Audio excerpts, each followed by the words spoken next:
Magandang araw po sa inyong lahat, lalo na sa ating mga pinuno, kawal at kawani ng Hukbong Katihan ng Pilipinas. Ako po si Father Dion ng Post-Catholic Chaplain ng Headquarters and Headquarters Support Group, Philippine Army. At ito po ang Salita ng Diyos, ang ating gabay. Ngayon po ay Saturday, June 14, 2025, sa ikasampung linggo ng karaniwang panahon.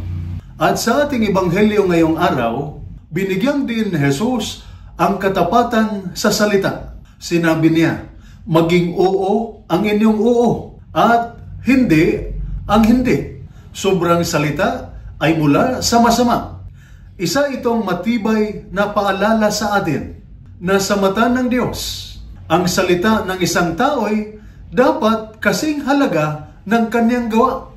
Hindi kailangan ng mga panunumpa o pagpapasikat, kundi tapat, tuwid at totoo na pananalita. Sa mundo ng serbisyo, lalo na sa militar o pamahalaan, tiwala ang puhunan. Kung ang isang leader ay hindi tapat sa kanyang sinasabi, mawawalan siya ng kredibilidad at mawawala ang respeto.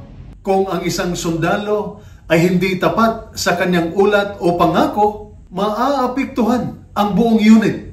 Maaaring dahil sa hindi totoo or inaccurate na report, buhay ang kapalit.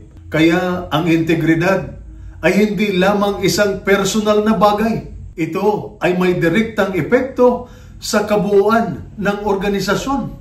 Kaya kapag sinabi mong oo, gawin mo. Kapag sinabi mong hindi, panindigan mo. Iyan ang kagandahang asal na inaasahan sa isang tunay na lingkod bayan.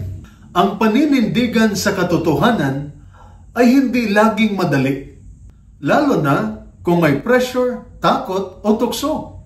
Ngunit ang isang taong totoo sa salita ay nagiging ilaw at gabay sa iba. Ang kanyang integridad ay nagbibigay inspirasyon, tiwala at respeto. Ang katapatan ay hindi lamang sinasabi, ito ay isinasabuhay. Magsimula sa maliit na bagay, sa pagsunod sa simpleng utos, sa pagbibigay ng tapat na ulat, sa pagtanggap ng pagkakamali, at sa paninindigan sa tama kahit walang nakatingin o nakakakita. At ito po ang salita ng Diyos, ang ating gabay. Manalangin tayo. Panginoon, turuan mo akong maging totoo sa salita, sa gawa at sa puso. Sa mundong maraming kasinungalingan, gawin mo akong huwaran ng katapatan.